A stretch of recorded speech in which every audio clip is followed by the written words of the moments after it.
تو عالم کو اس کی اجازت ہے کہ ہر جگہ ہر بات بیان کرنے کی نہیں ہوتی، اور یہ قرآن و سنت سے بھی ثابت ہے. ادعو الی سبیل ربک بالحکمت والموعظۃ الحسنہ، اپنے رب کی طرف بلاؤ حکمت اور مصلحت کے ساتھ.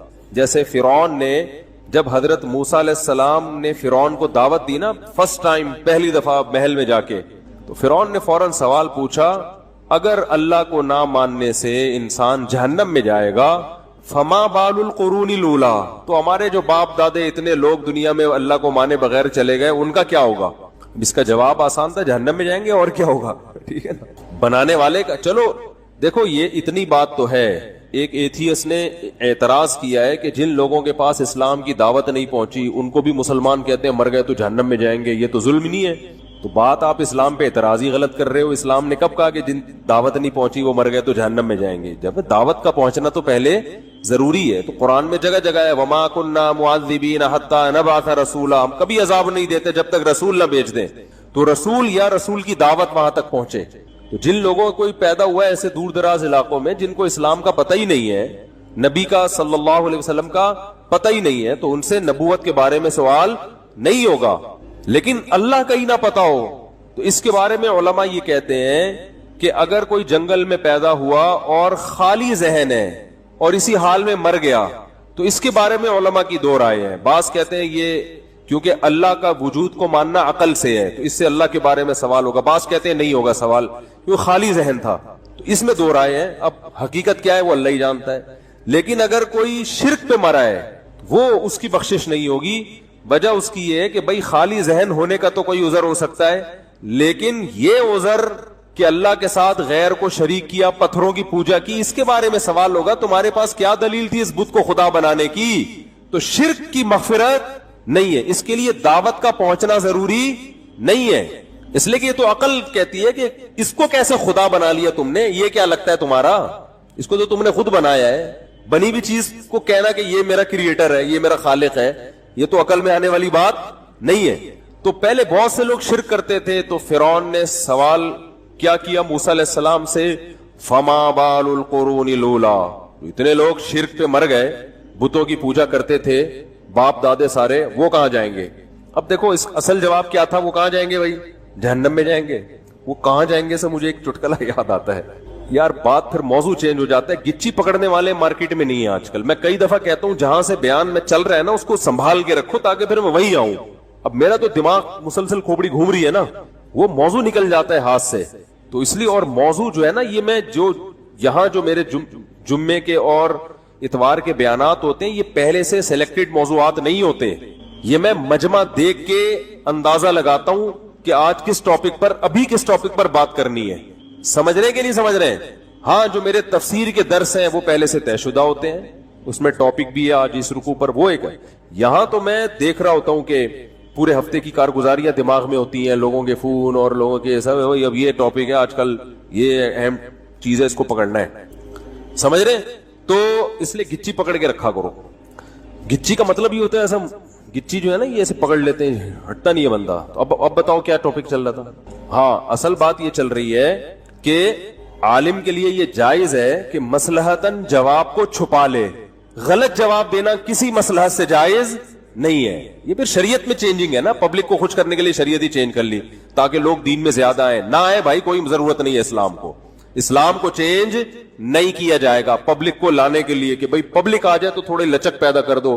یہ لچک تو سب سے پہلے مشرکین مکہ نے کہا تھا رسول اللہ صلی اللہ علیہ وسلم سے کہ آپ کیا کریں، او بدلہ ایتی بقرآن غیر ھذا او بدلہ.